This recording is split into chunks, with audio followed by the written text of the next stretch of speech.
Olá, bem-vindos mais um Contos de Assombração. Por favor, se inscrevem em meu canal, e não esqueça de ativar o sininho, para receber em primeira mão os contos de assombração, e deixe o seu like que gostou ou não gostou, irei postar um vídeo por dia às 23 horas.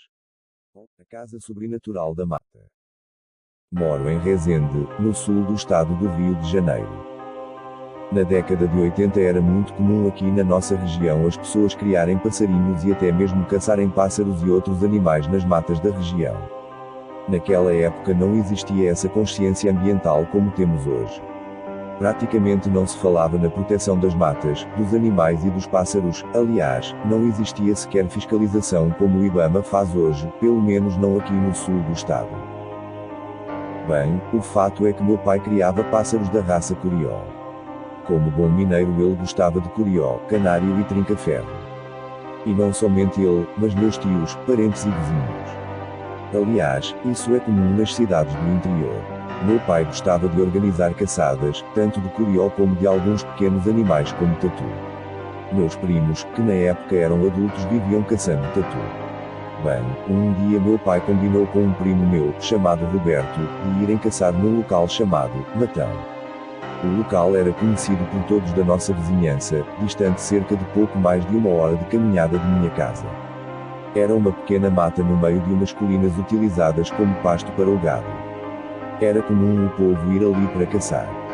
Na véspera do dia combinado, meu primo chegou lá em casa e disse que não poderia ir porque tinha que ver um serviço. Meu pai então decidiu ir sozinho já que conhecia o lugar. Na madrugada seguinte, preparou suas coisas, pegou a gaiola de caça e saiu com o dia amanhecendo. Pouco depois das 7 da manhã fomos surpreendidos com meu pai retornando sem ter caçado nada. Segundo meu pai, ao chegar no Matão, ele deparou-se com uma casa na entrada da mata. Tinha uma horta de alfaces plantada ao redor da casa. A horta tinha alfaces enormes, e rodeava toda a casa. Era uma casa de pau a pique, coberta por sapê, e lá de dentro vinha o barulho de muitas crianças brincando e fazendo muita algazarra. Meu pai disse que chegou perto, olhou, pensou em chamar os moradores, mas como o barulho era grande achou que não seria ouvido. Também não viu nenhum animal como cão, cavalo ou gado, tão comuns na região. Viu apenas a casa com as crianças brincando dentro, e a horta de alface ao redor da casa.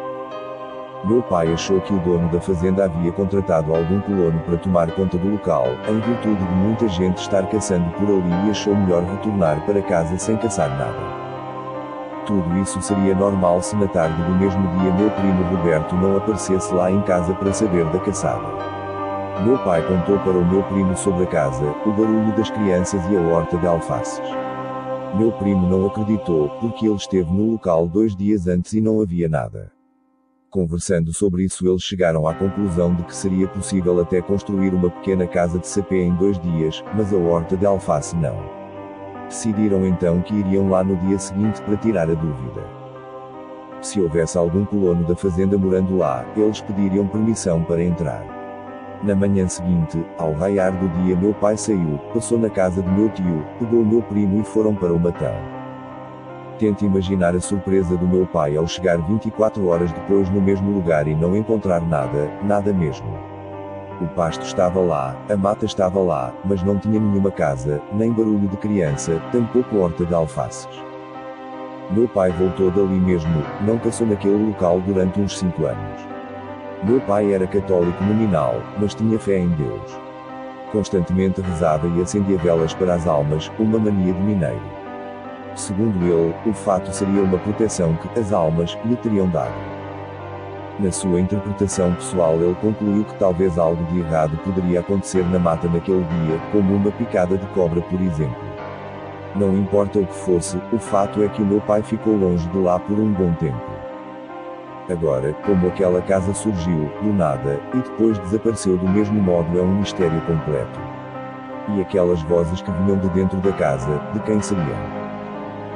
Seria alguma visita de outra dimensão com algum objetivo específico?